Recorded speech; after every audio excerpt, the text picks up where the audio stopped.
பிரியமானவர்களே, இயேசு கிறிஸ்துவின் விலையேற பெற்ற இன்ப நாமத்தின் மூலம் உங்களை நான் வாழ்த்துகிறேன்.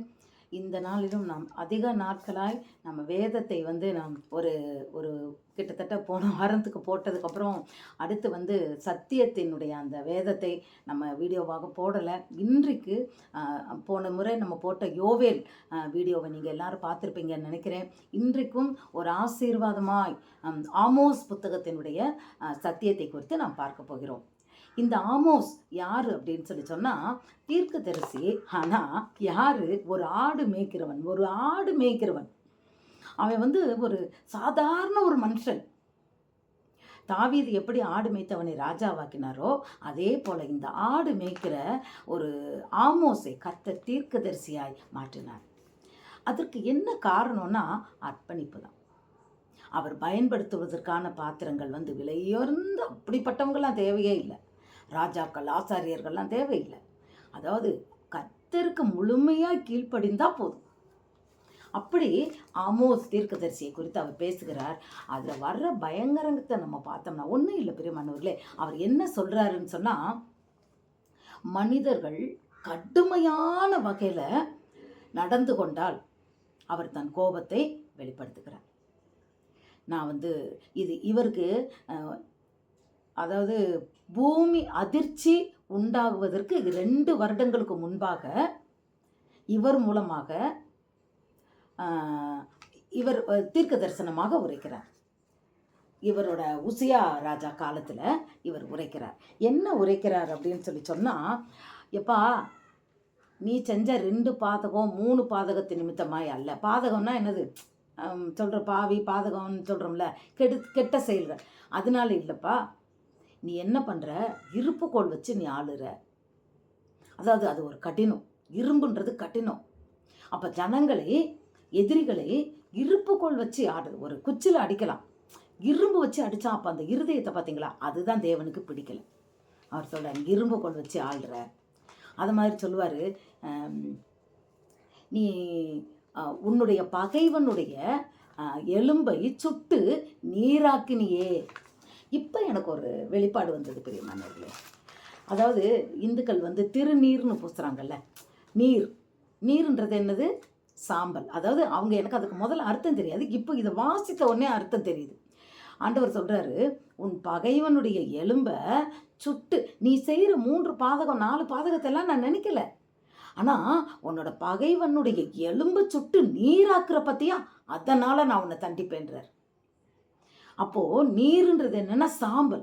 ஒரு எலும்பை சாம்பலாக்குற அளவுக்கு உன் இருதயம் கடினமாக இருக்கே, சுட்டு எரிக்கிறியே, அக்கினியினால் எரித்து சாம்பலாக்குறியே, அதனால நான் உனக்கு உன் மேலே கஷ்டம் வரும்னு சொல்கிறாரு.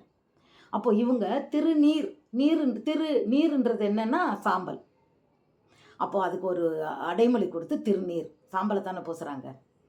அதுக்கு என்ன நினைவா, மனிதன் செத்து போனால் சாம்பலாக தான் போகிறான் அவன், அதனால அதை நினைக்கணும்.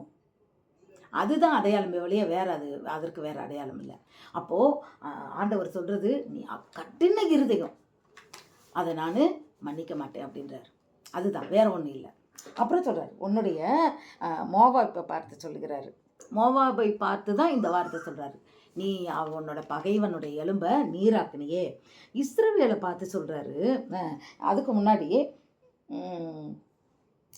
இவர் மோவாபை பார்த்து சொல்கிறாரு, நீ வேதத்தை மறந்துட்ட, நீ என்னோட வேதத்தை மறந்தது நிமித்தமாய் நீ கேடு செய்கிற, அதனால நான் உன்னை சொல்லுவேன். அடுத்து இஸ்ரவேலர்களை பார்த்து சொல்கிறாரு, நீங்கள் நீதிமான்களை பணயத்துக்கும் எளியவனை ஒரு ஜோடு பாதரட்சைக்கும் விற்று போட்டீர்களே. கர்த்தர் நீதிமானையும் எளியவர்களையும் பாதுகாக்கிற தேவன், தப்பிக்கவே முடியாது. நம்ம நீதிமான் மேலே கை வச்சாலோ எளியவர்களுக்கு கெடுதி செஞ்சாலோ கர்த்தர் அவர்களுக்காய் பரிந்து பேசுகிற தேவனாய் இருக்கிறார். அல்லேலூயா. ஆம்பிரியமானவர்களே, இன்றைக்கு நீங்களும் நானும் நீதிமான்களாய் எளியவர்களாய் வாழும்போது தேவன் நமக்காய் பரிந்து பேசுகிறார். நமக்காக வேறு யாரும் வர வேண்டியது, நம்ம போய் பேச வேண்டியதில்லை, அவர் நமக்காய் பேசுவார். அப்போ அவர் சொல்கிறார், இப்படி பண்ணீங்களே அப்படின்னு சொல்லிட்டு. அது மாத்திரம் இல்லை பிரியமானவர்களே, நீங்கள் தரித்திரருடைய தலையின் மேல் மண்ணை வாரி இறைத்து சிறுமையானவர்களின் வழியை புரட்டுகிறார்கள். என் பரிசுத்த நாமத்தை என் நாமத்தை பரிசுத்த குலைச்சலாக்குகிறார்கள். எளியவனையும் திக்கற்றவனையும் நாம் ஒடுக்கினால் அது தேவனுக்கு பிரியமில்லாத காரியம். ஆண்டவர் சொல்கிறாரு, ஒரு விதவையை நீ கஷ்டப்படுத்தினேன்னா அவள் என்னை நோக்கி கூப்பிட்டான்னா நான் உடனே அவளுக்கு பதில் கொடுப்பேன்றார். அப்போ அவள் என்ன சொல்லியிருப்பா, ஆண்டவரே எனக்கு இந்த மனுஷன் செஞ்ச அநியாயத்தை நீங்கள் பார்த்தீங்களா, நீர் ஏன்னு கேட்க மாட்டீரான்னு தான் அந்த அழுது இருப்பாங்க. அந்த அந்த ஒருவேளை அந்த விதவையினுடைய வயக்காட்டை பறிச்சிருக்கலாம், அவங்களுடைய பணத்தை திருடி இருக்கலாம், அவங்களுடைய சொத்தை அபகரிச்சிருக்கலாம். அப்போ அந்த விதவைக்கு யாருமே இல்லைன்ற அர்த்தத்தில் அவங்க செஞ்சிருந்தா இறைவனை தேவனை நோக்கி கூப்பிடும்போது அவர்களுக்காய் கர்த்தர் யுத்தம் செய்கிறார். அல்லேலூயா. அதுதான் ஆண்டவர் சொல்கிறார். எளியவர்களையும் நீங்கள் சிறியவர்களையும் நீங்கள் அவங்க தலை மேலே மண்ணவாரி போடுறீங்க, அதனால நான் உங்களை பழி வாங்குவேன்னு சொல்கிறார். அடுத்து சொல்கிறாரு, நீங்கள் எமோரியருடைய தேசத்தை கட்டிக்கொள்ளும்படி உங்களை நான் வர பண்ணினேன். ஆனால் நீங்கள் என்ன பண்ணுறீங்கன்னா அவர்களை அந்த அந்த ஜனங்கள் மீது ஒரு அன்பு இல்லை, உங்கள் இஷ்டத்துக்கு நீங்கள் செய்கிறீங்க. கற்பவதிகளை கீறி போடுறீங்க. உங்கள் எல்லைகளை நீங்கள் விரிவாக்கும்படி கற்பவதிகளையும் கீறி போடுகிறீர்களே அப்படின்றார். பாருங்க, அவங்க கற்பவதிகள் குழந்தை உண்டானவங்களை அப்படி அருவாளில் வெட்டி கற்பவதிகளையுமே கீறி, ஏன்னா ஜெயிக்க போன இடத்துல அப்போ அவர் என்ன சொல்கிறாருன்னா இரக்கத்தை கேட்குறார். உன் தேவனாய கர்த்தர் நம்ம இடத்துல கேட்குற ஒன்றே ஒன்று இரக்கம், மனதுருக்கம். அவர் மனதுருக்கம் உள்ள தேவன். நம்ம மற்றவங்ககிட்ட இரக்கம் காட்டணும் பெரியமானவர்களே. அதுதான் அவர் சொல்கிறார். நீ போருக்கு போ, உன்னை வேண்டாங்களே, ஆனால் நீ அங்கே இருக்கிற உன் எல்லையை பெருக்கணுன்றதுக்காக ஒரு கற்பஸ்திரியை நீ கீறி போடுவியா கேட்குறார். உன்னோட பகைவனை நீ சுட்டு அவனை எலும்ப நீ சாம்பலாக்குவியா, நீராக்குவியா? ஏன் இப்படி பண்ற? ஒவ்வொருத்தரையும் பார்த்து அவர் பேசுறார். அதற்கு அவர் கொடுக்கின்ற தண்டனை என்ன, மிகப்பெரிய தண்டனை என்ன தெரியுமா? வேகமாக ஓடியும் அவனுக்கு புகலிடம் இருக்காதான். ஆண்டவர்கிட்ட இருந்து தப்பிச்சு ஓட நினைச்சா. அடுத்து சொல்றாரு, பலவான் தன் பலத்தினால் பலப்படுவதில்லை, பலவான் தன் பிராணனை தப்புவிப்பதும் இல்லை. நீ பெரிய ஸ்ட்ராங்கான பலவானா இருக்கலாம், ஆனால் இப்படி நீ செய்ததன் நிமித்தமாய் உனக்கு கேடு வரும்போது நீ தப்பிக்க முடியாது. உனக்கு தண்டனை வரும்போது உன்னால் அதை தப்பி நீ அதிலிருந்து ஓட முடியாது. அவர் சொல்கிறாரு, வெளியிலேருந்து சிங்கம் விரட்டுதுன்னு சொல்லி நீங்கள் ஓடி வந்தீங்கன்னா அதுக்கு பக்கத்தில் கரடி வரும். கரடி வருதேன்னு சொல்லி வீட்டுக்குள்ளே போய் உட்காந்துருவோன்னு வீட்டுக்குள்ளே போய் உட்காந்துட்டு செவத்தில் கை வச்சிங்கன்னா அதில் பாம்பு உங்களை கொத்தும். எத்தனை பயங்கரமான ஒரு காரியம் பாருங்க. இதுக்கு என்ன அர்த்தம்னா, என்னுடைய தண்டனையிலிருந்து நீங்கள் தப்பிப்பதில்லை. எப்பன்னா இப்பேற்பட்ட காரியங்களை நீங்கள் செய்தால், கொடுமையான காரியங்களை நீங்கள் அடுத்தவர்களுக்கு செய்யும் போது நான் உங்களை இப்படியாக தண்டிப்பேன்.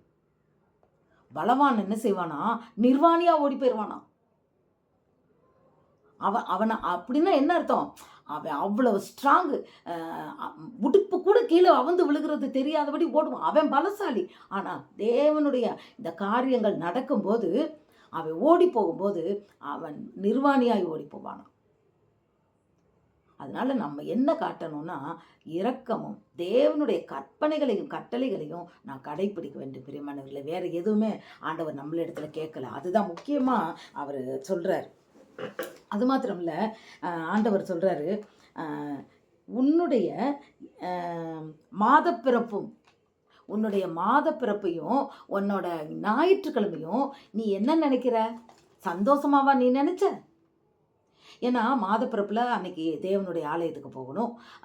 நீ இது ஓய்வு நாள் அன்னைக்கு நீ வேறு எந்த வேலையும் செய்யாமல் ஆலயத்துக்கு போய் ஆலயத்தில் ஒப்பு கொடுக்கணும். இதை நீ என்ன நினைக்கிறன்னா, ஐயோ நமக்கு வருமானம் வர முடியலையே, நம்மளால் பிஸ்னஸ் பண்ண முடியலையே, பொருள்களை கொண்டுட்டு போய் சரக்குகளை இறக்க முடியலையே, நீ வேதனைப்பட்டுக்கிட்டு இருக்கியே. அப்போ நான் உன்னை என்ன செய்வேன்? உன் பாட்டை புலம்பலாக மாற்றுவேன்றார். அவன் சந்தோஷமாக பாட்டு பாடிக்கிட்டு இருந்தேன்னா உன்னை நான் புலம்ப வச்சிருவேன்றாரு. பிஸ்னஸ் நொடிச்சு போச்சுன்னா என்ன பண்ணுவாங்க? புலம்புவாங்கல்ல. அப்படி சொல்கிறார். ஏன்னா தேவனை தேட வேண்டும். அதுதான், சிங்கக்குட்டிகள் கூட பட்டினி கிடக்கும், தேவனை தேடுபவர்களுக்கு ஒரு நன்மையும் குறைவுபடாது. தீர்க்கதரிசிகள் ஒவ்வொரு இதன் மூலம் நாம் தெரிந்து கொண்டது என்ன என்றால், எரேமியா தீர்க்கதரிசி, எசேக்கியா தீர்க்கதரிசி, யோவேல் எல்லார் மூலமாகவும் கர்த்தர், சகரியா பேசின வார்த்தைகள், இப்போ ஆமோஸ் மூலமாக பேசுறது என்னன்னா, கர்த்தருடைய கற்பனைகளையும் வேதத்தின் நியாயப்பிரமாணங்களையும் நாம் தெரிந்து கொள்ள வேண்டும், அதை நாம் கை கொள்ள வேண்டும். அப்படி இல்லாதபடிக்கு நாம் வாழும்போது, கொடுமையானவர்களாய் நாம் வாழும்போது, தேவனை தேடாதவர்களாய் நாம் வாழும்போது, அவர் சொன்ன காரியங்கள் இப்படியெல்லாம் நடக்கும். பலவான்லாம் கூட ஓடி போயிடுவான், நிர்வாணியாக இருப்பான்.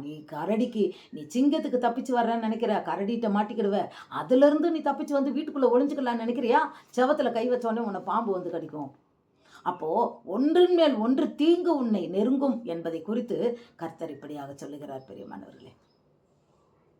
அதனால் நாம் பயப்பட வேண்டியது மற்றவர்களுக்கு அல்ல, கர்த்தருடைய வேதத்துக்கு, அந்த வசனங்களுக்கு நடுங்கி நாம் அதை கடைப்பிடித்தால் போதும் பிரியமானவர்களே. ஏன்னா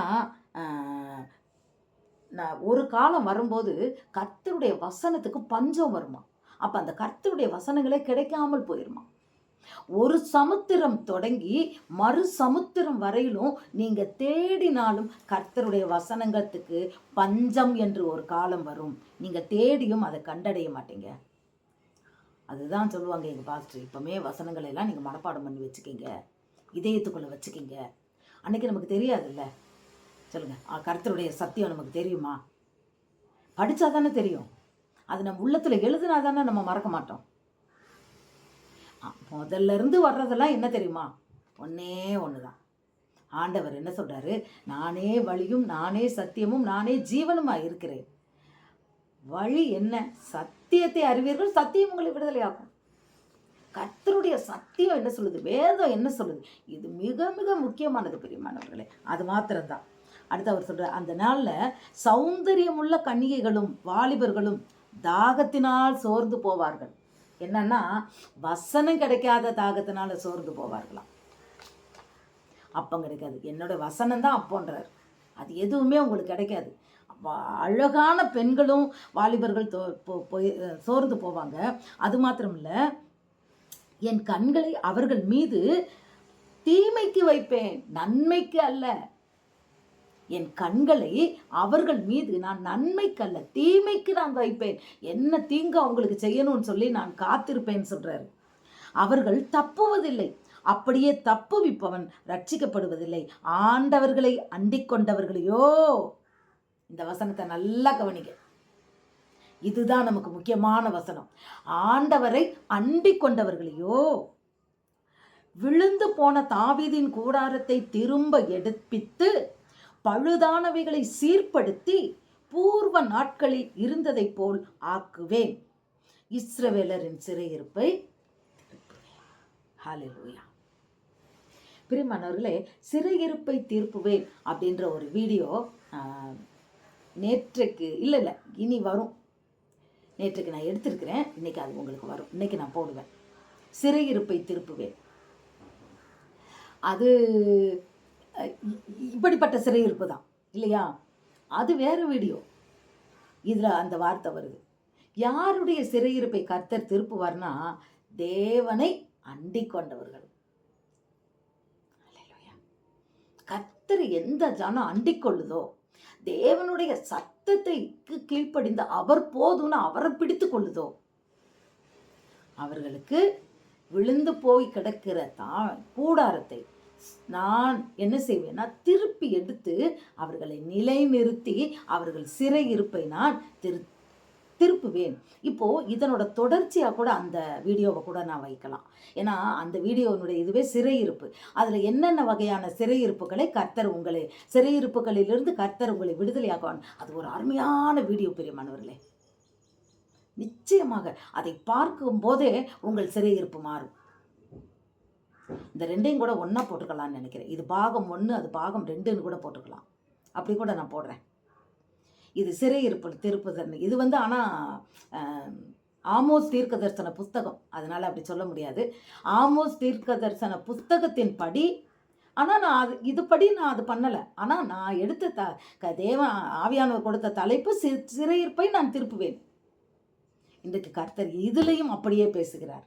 அதனால உறுதிப்படுத்துறாரு பிரியமானவர்களே, நிச்சயமாக அந்த சிறையிருப்பை மாற்றுவேன்ற வீடியோவை நீங்கள் இந்த வீடியோ பார்க்குற ஒவ்வொருவரும் கட்டாயம் பாருங்கள். உங்கள் வாழ்க்கையில் உள்ள சிறையிருப்புகள்ல இருந்து கர்த்தர் நீங்கள் விடுதலையை நீங்கள் அன்றைக்கே நீங்கள் உணர்வீர்கள், பெற்றுக்கொள்வீர்கள். கர்த்தர் உங்களை சாட்சியாய் நிறுத்துவார். அல்லேலூயா.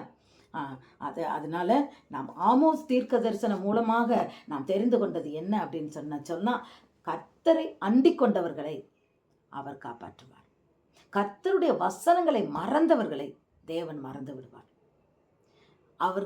அவர்கள் மேல அவர் கண்களை நன்மைக்காய் வைக்க மாட்டாராம், தீமைக்காய் வைப்பாராம்.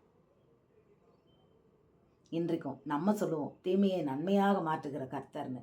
ஆமா, எப்போ?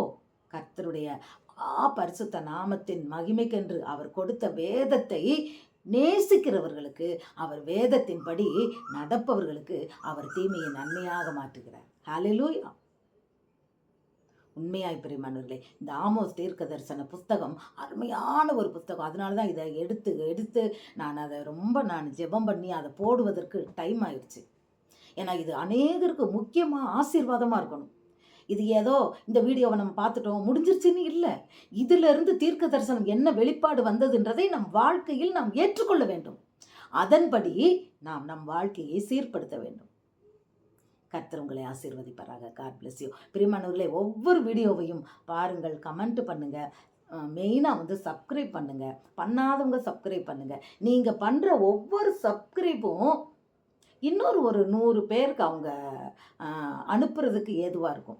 பிரியமானவர்களே, ஒரு 20,000 பேருக்கு அவங்க அனுப்புனாலும் பார்க்குறது என்னமோ கம்மியாக தான் பார்க்குறாங்க. ஏன்னா இது கர்த்தருடைய வார்த்தை தானே. இதை நிறைய பேர் பார்க்க மாட்டாங்க. எவர்களை தேவன் முன்குறித்தாரோ அவர்களை தான் பார்ப்பாங்க, அவங்க தான் பார்ப்பாங்க. கர்த்தரால் முன்குறிக்கப்பட்ட ஜனம், கர்த்தரால் தெரிந்து கொள்ளப்பட்ட ஜனம் தான் இதை பார்க்கும்.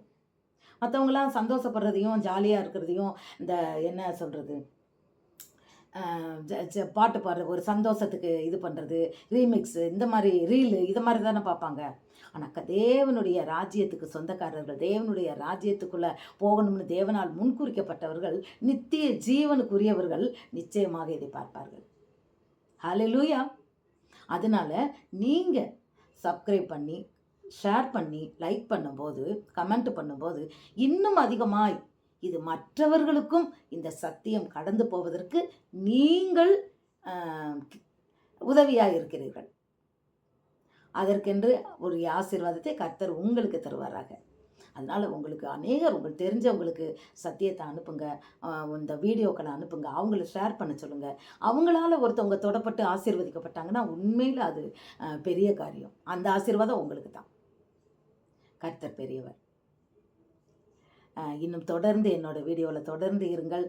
தேவன் தாமே ஒவ்வொரு வீடியோ மூலமாய் நம்மோடு இடைப்படுகிறார். நம்மளை ஆசீர்வதிக்கும்படியாய் இந்த வார்த்தைகளை நமக்கு தந்திருக்கிறார். அதை நாம் அப்படியே ஏற்றுக்கொண்டு கர்த்தருடைய ஆசீர்வாதங்களை நாம் பெற்றுக்கொள்வோம். God bless you.